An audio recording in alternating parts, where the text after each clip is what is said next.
السلام علیکم، کیسے ہیں میرے پیارے ریڈرز؟ امید کرتی ہوں آپ ہوں گے بالکل خیریت کے ساتھ۔ تو جناب میں آ چکی ہوں اگلی قسط لے کر، اور اس کے علاوہ اچھا سب سے پہلے آپ نے پیجز دے کے گھبرانا ہے بالکل نہیں ہے۔ دراصل میں نے انٹرو میں جو ہے نا وہ اس کو چھوٹا کر دیا ہے، لائک سائز میں، ٹھیک ہے؟ تو اس وجہ سے شاید آپ کو انٹرو کی وجہ سے پیجز کم لگ رہے ہیں۔ باقی ایپیسوڈ میں نے لانگ ہی لکھی ہے، پریشان بالکل نہیں ہونا۔ جو پہلے انٹرو کافی زیادہ پیجز کو کور کرتا تھا، اب وہ 1 یا 2 پیجز کو ہی کور کرے گا، ٹھیک ہے نا؟ میں نے اس لیے جسٹیفیکیشن دی ہے کہ آپ لوگوں نے یہ نہیں کہنا ایپیسوڈ چھوٹی ہے، ایپیسوڈ لانگ دیا کریں، ٹھیک ہے؟ ایپیسوڈ میں نے لانگ ہی لکھی ہے، اتنی ہی لکھی ہے جتنی لکھتی ہوتی ہے نارملی، ٹھیک ہو گیا؟ اب دوسری بات یہ، پچھلی ایپیسوڈ پہ اتنا ٹھنڈا رسپانس، نہیں سب کو نہیں کہہ رہی، صرف ان حضرات کو جو کہ ٹھیک ہے نا، سمجھ لیے آپ لوگ کن کی بات ہو رہی ہے۔ اینی ویز یار تھوڑا سا اچھا رسپانس دے دیا کریں، محنت لگتی ہے۔ آپ کو بتاؤں نا میں کتنی محنت لگتی ہے نہیں سچ میں محنت لگتی ہے، پلیز تھوڑا سا پیار دکھا دیا کریں، اچھا رسپانس دے دیا کریں، کامنٹ کر دیا کریں، لائک کر دیا کریں۔ سب سے پہلے تو چینل کو سبسکرائب کریں جنہوں نے ابھی تک نہیں کیا، ٹھیک ہو گیا؟ اور اس کے علاوہ بھائی جناب زیادہ سے زیادہ اس ناول کو اپنی فیملی میں، فرینڈ سرکل میں شیئر کریں، اور تاکہ ہمارے بھی جو ریڈرس ہیں وہ خود سے زیادہ ہوں۔ الحمدللہ اللہ کا شکر ہے سب ٹھیک ہی جا رہا ہے، بٹ ایز کمپیئر ٹو باقی سب چینلز کے ہمارا کچھ بھی نہیں ہے۔ میں بھی اتنا بولڈ نہیں ہے، اور میں بھی اس لیے مجھے نہیں پتا ویسے، چلو خیر چھوڑیں ان سب باتوں کو۔ اچھا تو جی پاسٹ آج خیر سے پاسٹ اینڈ ہو جائے گا، ختم، ٹھیک ہے؟ اور انشاءاللہ اب جو ہے پیچھے بس گنتی کی ایپیسوڈس رہ گئی ہیں، ٹھیک ہے نا؟ بالکل نہیں خیر انشاءاللہ آج انشاءاللہ میں کوشش کروں گی کہ نئے جو نیکسٹ ناول ہے اس حوالے سے بھی کچھ پوسٹ کر دوں، آج نہیں تو کل تو کر ہی دوں گی انشاءاللہ، ٹھیک ہے نا؟ اور باقی چلو ٹھیک ہے، باتیں کیا چھوڑ ہی دیں سب کچھ، فٹافٹ سے چینل کو سبسکرائب کر دیں جنہوں نے ابھی تک کامنٹ نہیں کیا، جو نہیں کرتے سوری وہ کامنٹ کر دیں، جو لائک نہیں کرتے وہ لائک کرنا شروع کر دیں، ٹھیک ہو گیا؟ دیکھیں یار چھوٹی سی گزارش ہے، میں نے کوئی فورس کی ہے آج تک؟ فورس تو کرنے والے ہم بندے ہی نہیں ہیں۔ خیر چھوڑیں، کافی زیادہ میں نے اب اپنی تعریفیں کر لی ہیں، اب اپنی ایپیسوڈ کی طرف چلتے ہیں۔ ہر رنگ دھنک کا تیرے نام، قسط نمبر 96۔ خانزادہ حویلی میں آج کل جشن کا سماں تھا۔ کچھ دن پہلے ہی خانزادہ حویلی میں 2 جڑواں بھائیوں کی پیدائش ہوئی تھی۔ واجد خانزادہ کے تو پاؤں زمین پر نہیں ٹک رہے تھے، آسیہ بیگم کو تو انہوں نے ہاتھوں کا چھالا بنا کر رکھا ہوا تھا۔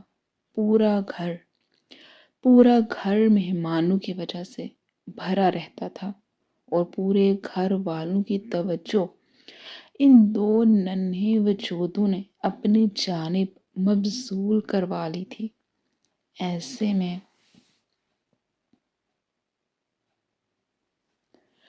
ماہا صحیح گھن چکر بنی ہوئی تھی۔ کالج سے واپس آتے ساتھ ہی اسے کچن میں اپنی بھگوڑی ماں کی جگہ کام کرنا پڑتا تھا، جسے آج یہاں سے یا پھر شاید اس دنیا سے گئے ہوئے 4 مہینے ہونے کو آئے تھے۔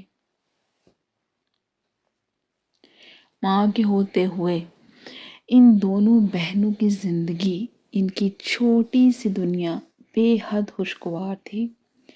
حالات چاہے جیسے بھی ہوتے ان پر ایک آنچ نہ آنے دیتی تھی وہ، لیکن اب تو وہ دونوں بہنیں ہی لوگوں کے رحم و کرم پر تھیں۔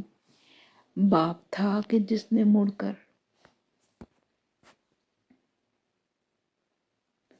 ان کی جانب دیکھا تک نہیں تھا۔ برہان خانزادہ جانے کن معاملات میں الجھے ہوئے تھے کہ ان دونوں کو 1-2 دفعہ سر پر ہاتھ رکھنے کے علاوہ انہوں نے کسی بھی طرح کا کوئی تاثر نہیں دیا تھا۔ پھر ان کی روبدار شخصیت کی وجہ سے یہ دونوں بہنیں ہی کیا، گھر میں کوئی بھی ان سے بہت زیادہ فرینک نہیں ہو پاتا تھا۔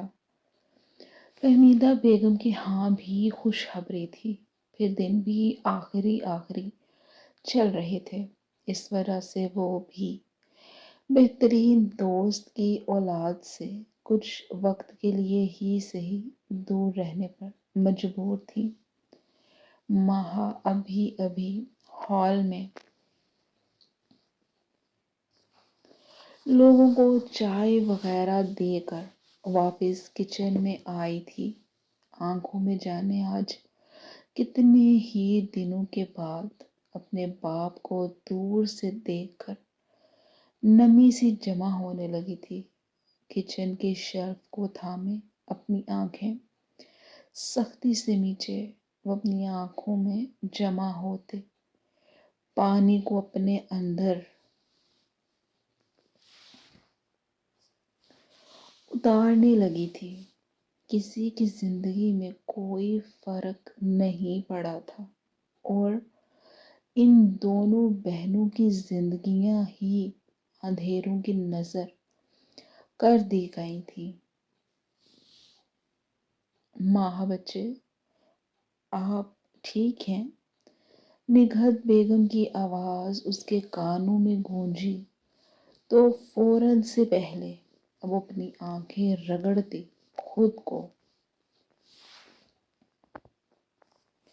خود کو نارمل ظاہر کرنے لگی تھی، جبکہ اس کی سرخ پڑتی آنکھوں اور سرخ چہرے کو دیکھ وہ اس کی حالت کا اچھے سے اندازہ لگا سکتی تھی۔ اچھا، آپ ایک کام کریں، یہ سوپ میں نے فاہا کے لیے بنایا ہے، آپ پلائیں اسے جا کر۔ میں آتی ہوں آپ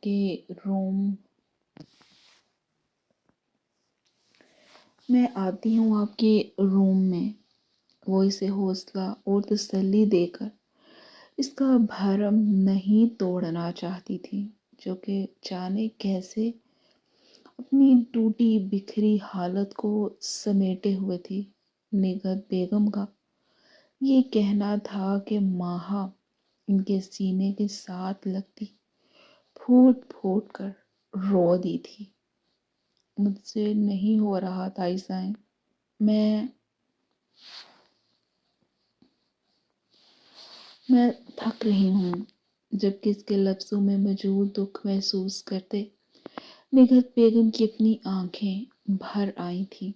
اس کے گرد اپنے بازوں کا حصار قائم کیے وہ اسے حوصلہ دینے لگی تھی۔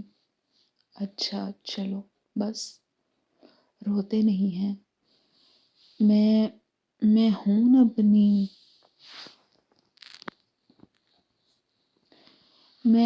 نا اپنی بیٹیوں کے پاس، کوئی بھی بات، کوئی بھی پریشانی ہو آپ نے میرے پاس آنا ہے۔ گیلے سرخ پڑتے گالوں کے ساتھ چپکی بالوں کی لٹوں کو کان کے پیچھے اڑستے وہ اسے ہمت دیتی بولی تھی۔ جواباً ماہا اسبات میں سر ہلاتے ٹرے ہاتھوں میں تھامے اپنے اور فاہا کے مشترکہ روم کی جانب چل دی تھی۔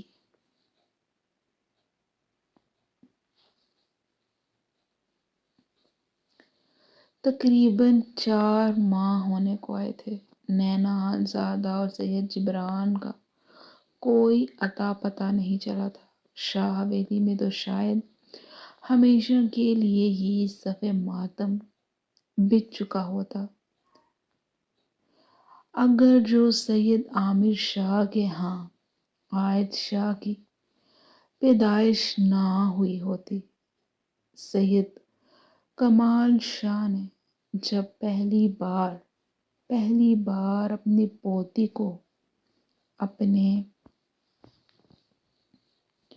ہاتھوں میں لیا تو آنکھوں سے آنسو بھل بھل بہنے لگے تھے۔ وہ ٹٹکی باندھے اسے دیکھنے لگے تھے، جو بنی بنائی نینا تھی۔ مسکراتے ہونٹوں اور بہتی نحیف کمزور تھکی تھکی سی آنکھوں میں جیسے ہلکی سی چمک ابھری تھی۔ خدا نے انہیں ان کی نینا لوٹا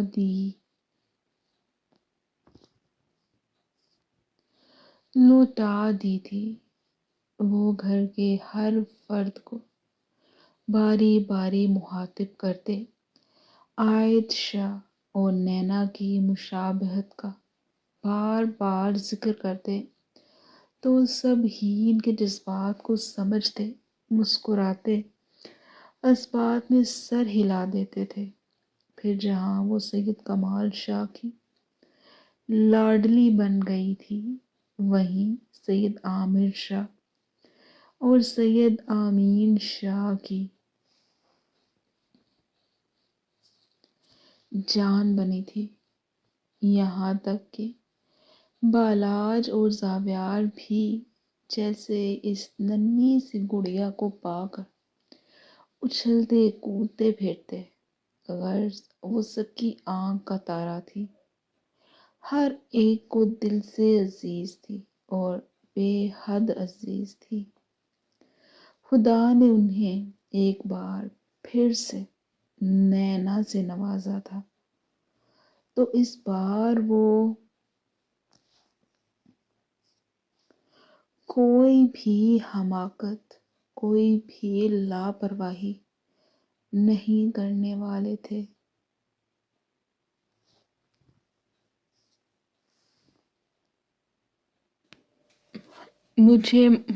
مجھے میری موریں واپس لا کر دیں۔ میں کچھ نہیں جانتی۔ پورا گھر اس وقت حال میں موجود تھا جب وہاں کی آواز برہان خان زادہ کے آگے بلند ہوئی تھی۔ یہ واقعہ کچھ دنوں کے بعد کا تھا، جب سب گھر والے ہال میں بیٹھے خوش گپیوں میں مصروف تھے۔ فارس، آہل، شہریار اور زرار بھی سب وہیں سینٹرل ٹیبل کے ارد گرد بیٹھے اپنے اسکول کالج کا کام کر رہے تھے۔ ماہا شہریار کا ہوم ورک دیکھ رہی تھی، جس کے ذمے فوزیہ بیگم کے اس چھوٹے سپوت کو پڑھانے کی ذمہ داری بھی لگ چکی تھی۔ بڑے سب صوفوں پر بیٹھے ہوئے تھے۔ چھوٹی سی زرش بھی وہیں موجود عباس خان زادہ کی گود میں سو رہی تھی۔ آہد ماہد بھی پاس ہی موجود جھولے میں سوئے ہوئے تھے۔ آسیہ بیگم صوفے پر پسارے کبھی کبھی ان کے جھولے کو ہاتھ مار دیتی تھیں۔ فوزیہ بیگم اور نگہت بیگم کچن میں رات کے کھانے کی تیاری کر رہی تھیں۔ فہمیدہ بیگم اپنے روم میں موجود تھی جب اچانک ہی فاحہ ٹوٹی بکھری حالت میں بخار میں بھنکتے وجود کو لیے سیڑھیوں سے اترتی برہان خان زادہ کے سامنے جا کھڑی ہوئی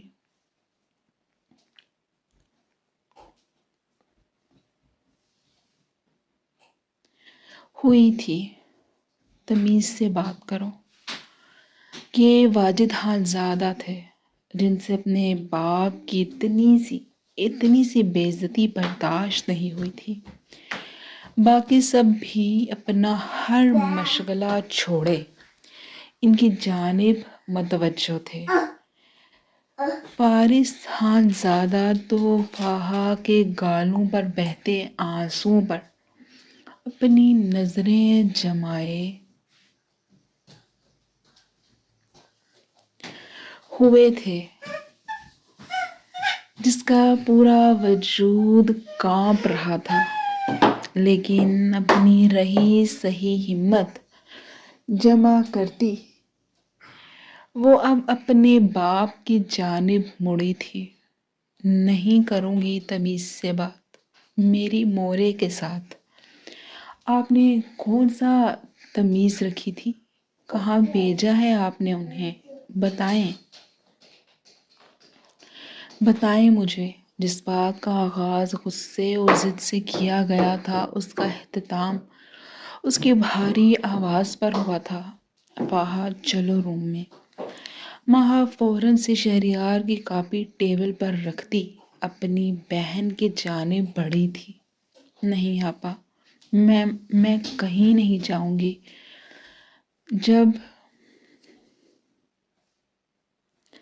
جب تک یہ سب مجھے میری مورے واپس نہیں کر دیتے۔ وہ ماہا سے اپنا ہاتھ چھڑواتے ضدی انداز میں بولی تھی۔ فوزیہ بیگم اور نگہت بیگم بھی یہ شور شرابہ سن کر کچن سے نکل آئی تھیں۔ اے لڑکی، تیری ماں اپنے کرتوتوں کی وجہ سے اپنے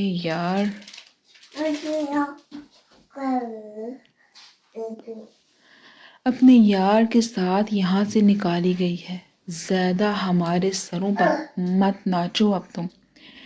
فوزیہ بیگم کی بات پر نگہت بیگم نے تعصب بھری نگاہوں سے انہیں دیکھا تھا، جو چھوٹی سی بچی کا دل کس بے دردی سے توڑ رہی تھی۔ آسیہ بیگم کے چہرے پر تو اپنی بہن کی بات سن کر مسکراہٹ ابھر کر معدوم ہوئی تھی، جبکہ باقی سب خاموش تماشائی بنے کھڑے تھے۔ آپ جھوٹی ہیں میری مورے، ایسی نہیں تھی۔ آپ کی بہن ہے ایسی۔ پہلے انہوں نے ہم سے ہمارے بابا سائیں چھین لیے اور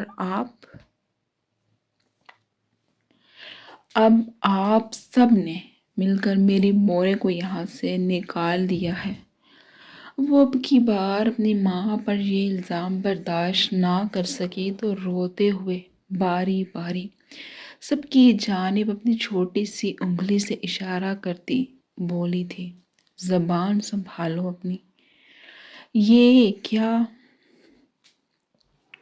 بکواس کر رہی ہو؟ واجد خانزادہ کا صبر اپنی اولاد یا پھر شاید اپنی بیٹیوں کے لیے ویسے ہی کم تھا۔ یہی وجہ تھی کہ اس سے پہلے کہ ان کا ہاتھ فہا کے گال پر اپنا نشان چھوڑتا، برہان خانزادہ نے ان کا ہاتھ تھام لیا تھا، جو کہ کب سے خاموش کھڑے یہ سب دیکھ اور سن رہے تھے۔ اپنی حد میں رہو واجد۔ واجد خانزادہ کے بازو کو زوردار جھٹکا لگاتے وہ اسے وارن کرتے بولے تو وہ منہ ہی منہ میں اول فول بولنے لگا تھا۔ پھر وہ اپنی آنکھوں میں فکر کا جہاں آباد کیے فہا کی جانب بڑھے تھے، جو کہ باپ کے تھپڑ کی وجہ سے چند قدم پیچھے کو لے گئی تھی۔ کہیں ہم اپنی بیٹی کے اس دکھ کے ذمہ دار ہیں؟ ہم آپ کی مورے کی حفاظت نہ کر سکے۔ وہ بوڑھا پڑتا کمزور وجود پوری ذمہ داری خود پر لیتا بولا تھا کہ ان سے تو جانے کیا کیا نہیں چھین لیا گیا تھا۔ بھائیوں جیسا یار، رازدار، ہمت باندھنے والا وہ شیر جواں، جو کہ آج بھی ہر چیز کا مقابلہ رکھنے کا حوصلہ خود میں رکھتا تھا، لیکن وہ ان سے ہمیشہ کے لیے دور ہو گیا تھا۔ اپنی غفلت میں وہ اپنا لنگوٹیا یار گوا بیٹھے تھے۔ اپنی بیٹیوں جیسی بہو سے وہ ہاتھ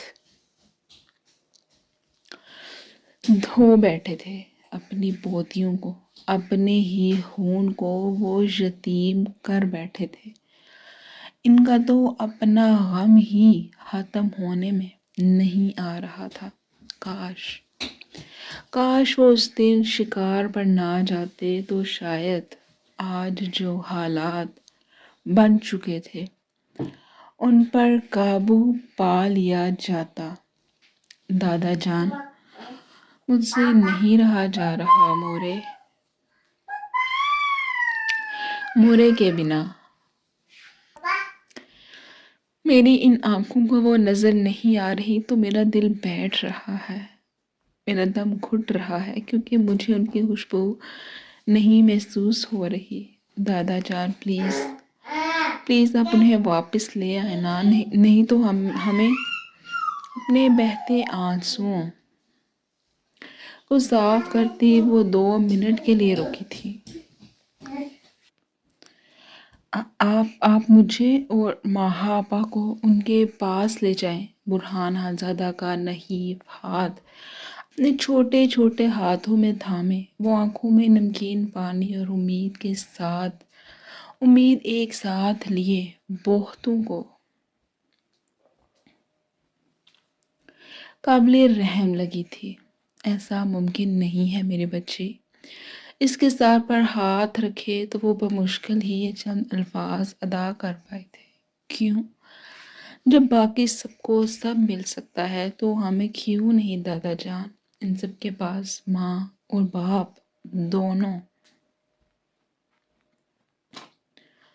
دونوں ہیں تو ہمارے پاس ایک بھی نہیں ہو سکتا کیا؟ برہان حالزادہ کا ہاتھ اپنے سر سے غصے سے جھٹکتے وہ یہاں وہاں سب بچوں کو دیکھتی روتے روتے چیخ اٹھی تھی۔ ان چند مہینوں میں ہی اس کی بس ہو چکی تھی۔ ماں باپ نے کبھی اپنی موجودگی کا احساس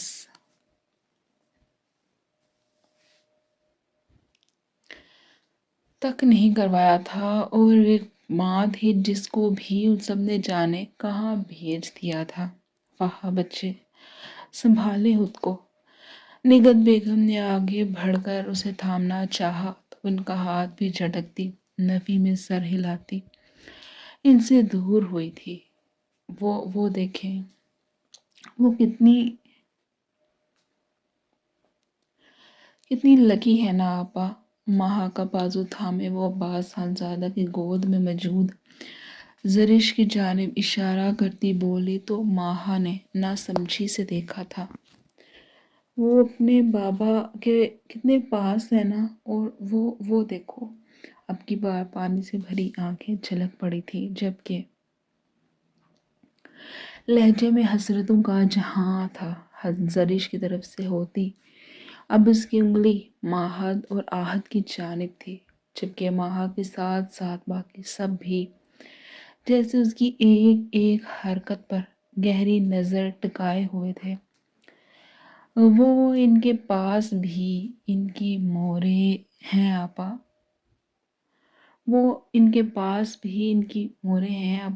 ماہا کی جانب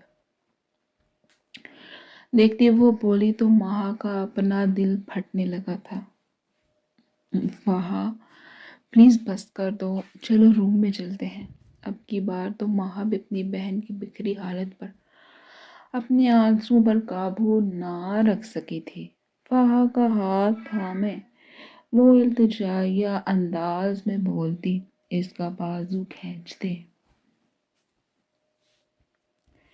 اسے اپنے ساتھ دوسری منزل پر گھسیٹتے لے جانے لگی تھی، جو کہ ہل کر نہیں دے رہی تھی۔ نہیں مورے، مجھے میری اس سے زیادہ وہ بول نہ سکی تھی اور ہوش کی دنیا سے بیگانہ ہو گئی تھی۔ فہا اس سے پہلے کہ وہ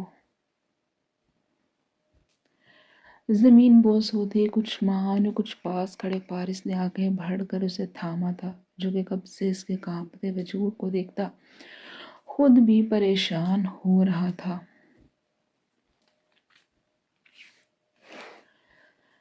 فہا کو ڈاکٹر نے آ کر چیک کیا تو وجہ شدید سٹریس اور بے سکونی بتائی گئی تھی۔ ڈاکٹر نے اس کا بہت خیال رکھنے کی تلقین کی تھی۔ اس کے بعد ڈاکٹر تو وہ چلی گئی، لیکن سوچنے کے لیے وہاں موجود دو اشخاص کے لیے سوچنے کے لیے بہت سے در پا کر گئی تھی۔ ایک تھے برہان خانزادہ، جنہوں نے خود سے یہ وعدہ کیا تھا کہ اب سے وہ ان دونوں بہنوں کا خود خیال رکھیں گے، اور پھر وقت نے واقعی ہی ثابت کیا تھا کہ برہان خانزادہ ایک مضبوط چٹان بن کر ان کے ساتھ کھڑے ہو گئے تھے۔ ان دونوں بہنوں کے باپ بھی اور ماں بھی بن گئے تھے، ہم راز بھی تھے اور ہم درد بھی تھے۔ وہاں موجود دوسرا شخص تھا فارس خانزادہ، جانے وہ ہمدردی تھی، محبت تھی، یا پھر کوئی اور جذبہ، لیکن ایک بات تو طے ہو چکی تھی کہ ہزار فاحہ کعبہ گیانہ انداز اور سرکشی عروج پر ہوتی، لیکن فارس خانزادہ اس کے ہر عمل اور رد عمل کا دیوانہ ہو چلا تھا۔ وہ کمزور تھی، لیکن خود کو جب مضبوط دکھاتی تو فارس کا دل تیز رفتار پکڑ لیتا تھا۔ کبھی کبھار اپنی ضد اور غصے میں وہ اپنا ہی نقصان کر لیتی تھی، لیکن فارس خانزادہ اب اس کے ہر نقصان کی بھرپائی کرنے کے لیے موجود ہوتا تھا۔ وہ ضدی تھی اور بے حد ضدی تھی، حالات اسے باغی اور سرکش بھی بنا ڈالا تھا، اور اپنے ہی گھر کے ہر فرد سے متنفر بھی کر دیا تھا۔ ہزار ماہا اور برہان خانزادہ اسے سمجھاتے، لیکن وہ سمجھ کر نہیں دیتی تھی، اور اب وہ پورے خاندان میں انتہائی بدتمیز اور اتھری مشہور ہو چکی تھی، مگر دوسری جانب اسے تو کوئی پرواہ ہی نہیں تھی۔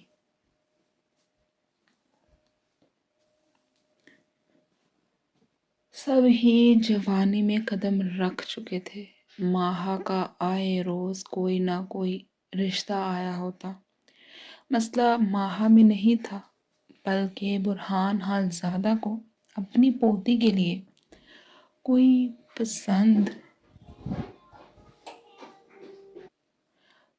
پسند نہیں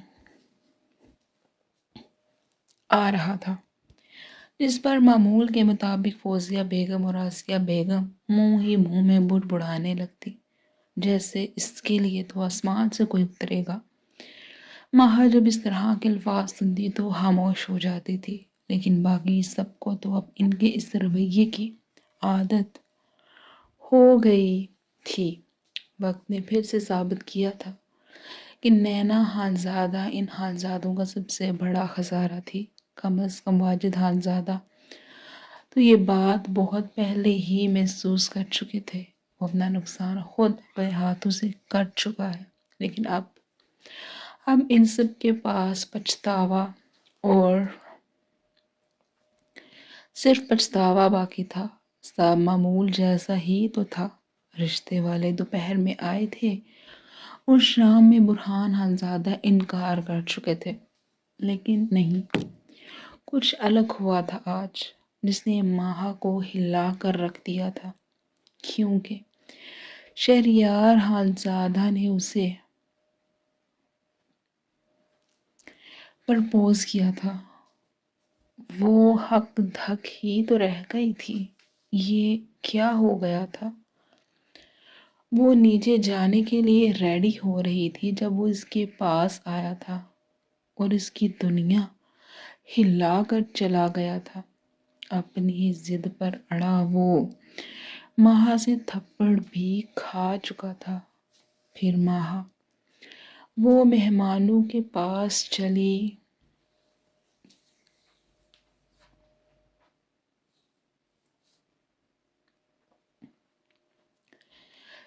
گئی۔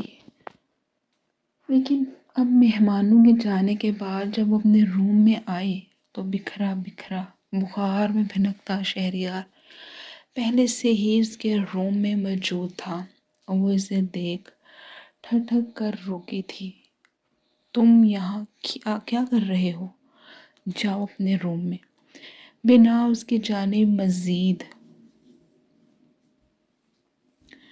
توجہ دیے وہ اسے اگنور کرتی ڈریسنگ مرر کے سامنے کھڑی اپنی جیولری اتارنے لگی تھی جب شہریار اس کے بالکل پیچھے آ کھڑا ہوا تھا۔ کیوں کر رہی ہیں آپ میرے ساتھ یہ سب؟ میں شادی کرنا چٹا اس سے پہلے کہ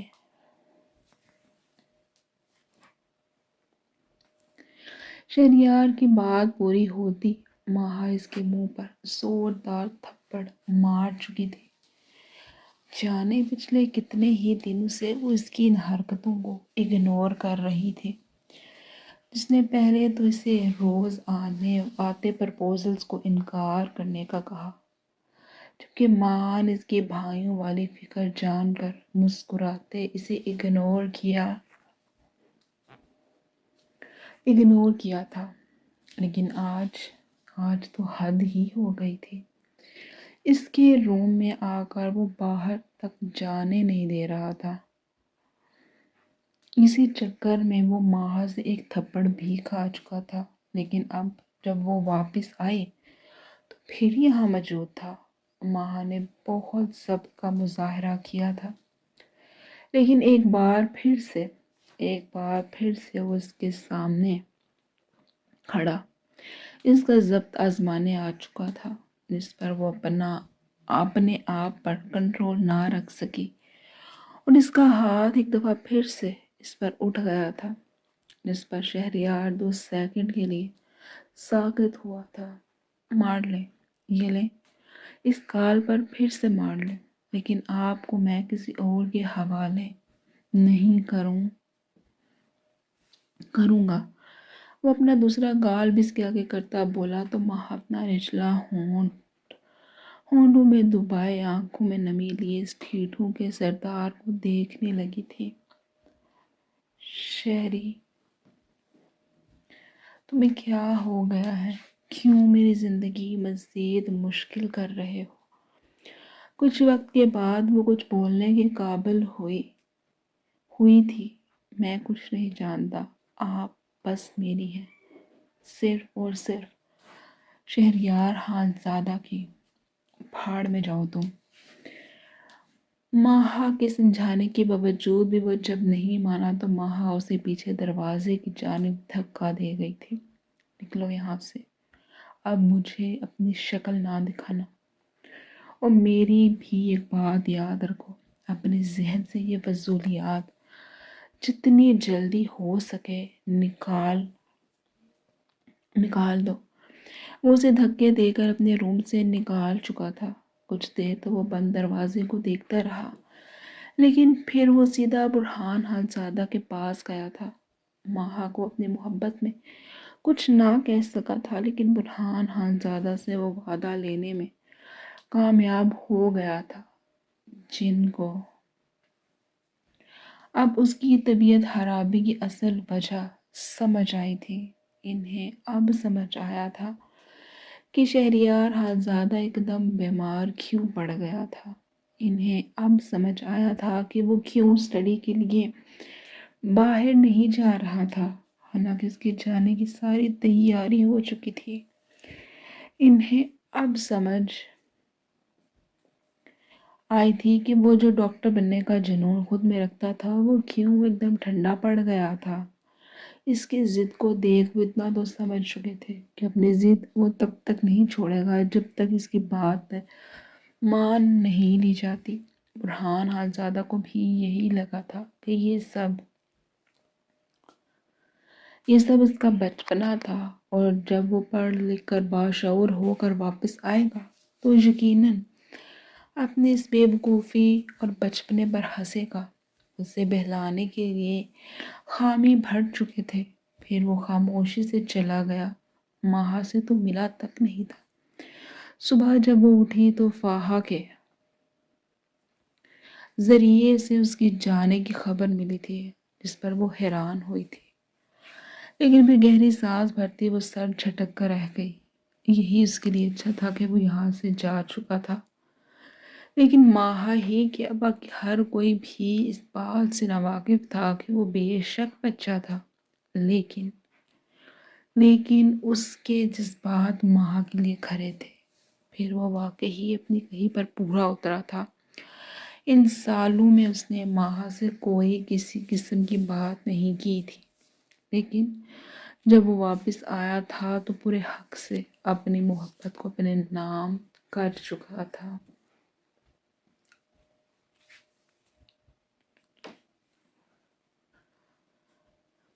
حال پورے حال میں گہری خاموشی تھی۔ فارس کے موبائل فون کی گھنٹی بجی تو جیسے سب کا طلسم ٹوٹا تھا۔ برہان حالزادہ آگے بھی کچھ کہتے کہتے رکے تھے۔ نینا حالزادہ بھی لال سرخ پڑتے چہرے کے ساتھ اپنی اولاد کی خسرتوں کا سوچ سوچ کر ہی بے حال ہو رہی تھی۔ سرخ و سفید رنگت کے حامل سید جبران شاہ بے حد سنجیدگی سے برہان حالزادہ کے ایک طرف بیٹھے ہوئے تھے۔ فارس نے موبائل فون کی سکرین سامنے کی تو مورے کالنگ کا ڈسپلے جگمگا رہا تھا۔ سرد اور گہری سانس بھرتے وہ کال کاٹ چکا تھا۔ جو کچھ وہ آج جان چکا تھا، اس کے بعد وہ کم از کم فی الوقت تو کوئی بات اور کسی بھی طرح کی بات کرنے کا خود میں حوصلہ نہیں پاتا تھا۔ پھر سب کی توجہ خود پر پا کر وہ دوبارہ گویا ہوا، تو دادا جان، آپ کو ان کے زندہ ہونے؟ ابھی فارس کا آدھا سوال منہ میں ہی تھا کہ فارس کا موبائل فون پھر سے بجنے لگا تھا۔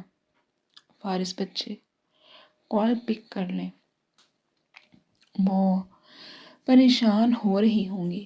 نینا حالزادہ چونکہ فارس کے قدرے قریب بیٹھی ہوئی تھی، اس لیے بے دہانی میں ہی صحیح وہ کالر آئی ڈی دیکھ چکی تھی، جس کی وجہ سے وہ فارس کو ٹوک گئی تھی، جو کہ ماتھے پر بل ڈالے کال پھر سے کاٹنے کا ارادہ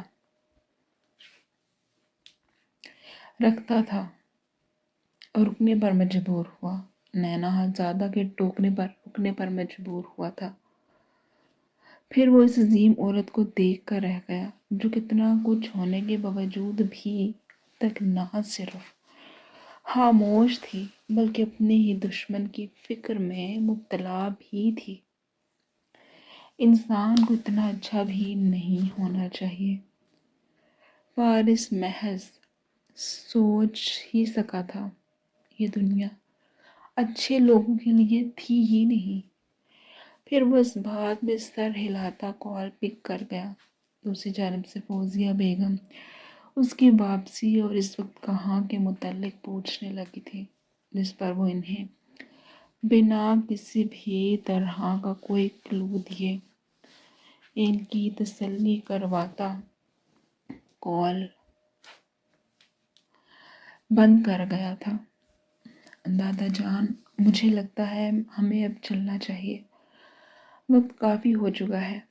فارس نے وال کلاک پر نظر ڈالتے برہان حالزادہ سے کہا تھا۔ ارے ایسے کیسے؟ چلے جائیں، میں کھانا لگواتا ہوں، کھا کر جائیے۔ کھا کر جائیے گا، سید جبران شاہ نے فوراً سے فارس کو اٹھتے دیکھ کہا تو وہ بمشکل مسکرا پایا تھا۔ نہیں انکل، انشاءاللہ پھر کبھی صحیح۔ ہاں جبران بیٹے، آپ کا بہت شکریہ، پھر کبھی صحیح، بلکہ اب آپ ہمیں خدمت کا موقع دیں۔ ویسے بھی مجھے لگتا ہے اب سچائی سامنے آ جانی چاہیے۔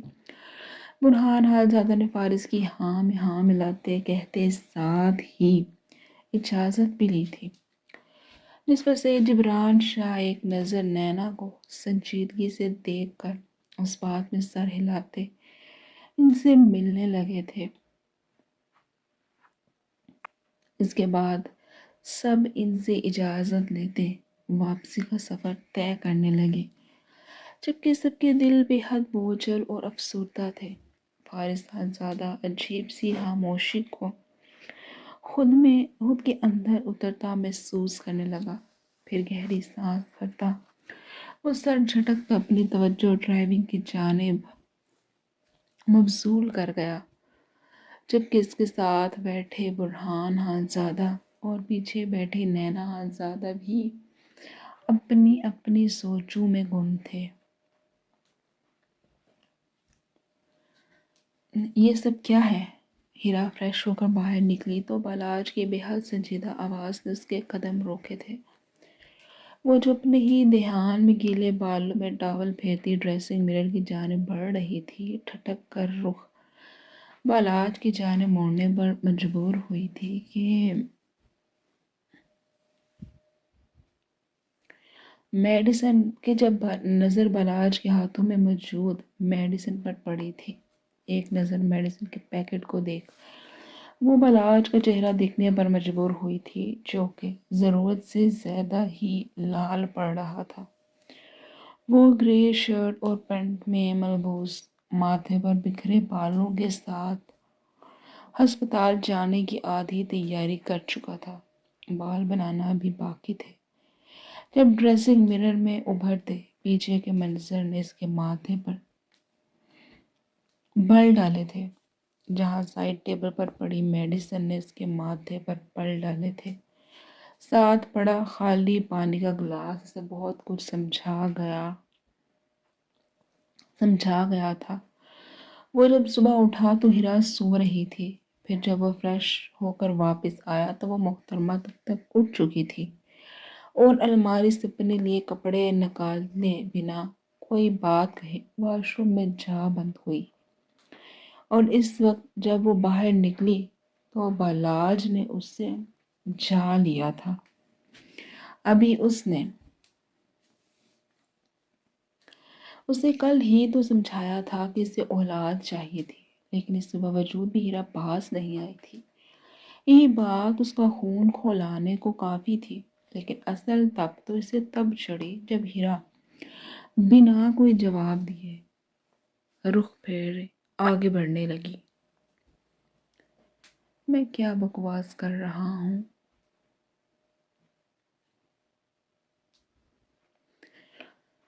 آپ کی بار وہ اس کا بازو تھامتے اپنے جانب کھینچتا بولا تو ہیرا اس کی آگ اگلتی نظروں کو دیکھ گہری سانس بھر کر رہ گئی تھی۔ کیا سننا چاہتے ہیں آپ؟ وہ پرسکون انداز میں بولتی بالاج کو آگ ہی تو لگا گئی تھی۔ میں کیا سننا چاہتا ہوں؟ آر یو فار ریئل ہیرا؟ یہ میڈیسن کیوں لی ہے تم نے؟ میں نے منع کیا تھا۔ وہ اس کے پرسکون انداز کو دیکھ حیران ہوتا پھر سے بولا تھا۔ اسے سمجھ نہیں آ رہی تھی یہ لڑکی چاہتی کیا ہے۔ میں نے یہ میڈیسن اسی مقصد کے لیے لی ہے جس مقصد کے لیے آپ نے مجھے لا کر دی تھی۔ لہجے میں اب بھی بلا کا سکون تھا۔ فضول کی بحث میرے ساتھ مت کرو۔ جب میں نے منع کیا تھا تو پھر یہ حرکت کرنے کا مقصد؟ ہیرا کا بازو سختی سے تھامے وہ گھٹرایا تھا۔ اس کا بس نہیں چل رہا تھا کہ کیا کر گزرے۔ مقصد صرف اتنا ہی ہے بالاج شاہ کہ میں بھی انسان ہوں، کوئی کٹپتلی نہیں، اسے جب چاہیں جیسے چاہیں آپ چلا لیں گے۔ میں بھی اسے ساتھ رکھتی ہوں۔ سب کچھ آپ کے کہنے سے نہیں ہوگا۔ جب آپ نے کہا یہ دوائی لوں تو میں لے لوں، جب آپ نے منع کیا تو آپ کے حکم پر سر ہم تسلیم کر لوں۔ آئی ایم سوری، لیکن ایسا بالکل بھی نہیں ہوگا۔ بالاج کی آنکھوں میں آنکھیں ڈال کر وہ بولا تو بالاج کی آنکھوں میں آنکھیں ڈال کر وہ بالاج کو اپنی بات کی نفی کر کے غصہ دلا چکی تھی۔ اوہ تو یہ بات ہے۔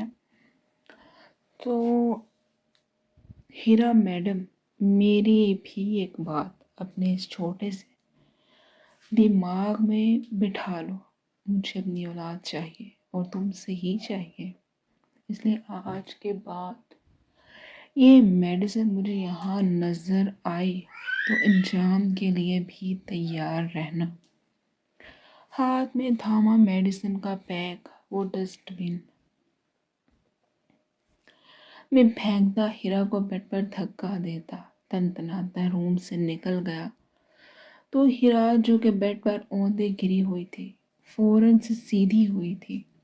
بالاج کے جانے کے بعد وہ اٹھتی، روم کا دروازہ اچھے سے بند کر گئی تھی، پھر اس کے بعد وہ سائڈ ٹیبل پر پڑے، موبائل فون کی جانب بڑھی تھی، کانٹیکٹ لسٹ میں سے اپنا مطلوبہ نمبر نکالتی وہ موبائل فون کان کے ساتھ لگا چکی تھی۔ بیل جا رہی تھی لیکن دوسری جانب سے کوئی کال پک نہیں کر رہا تھا۔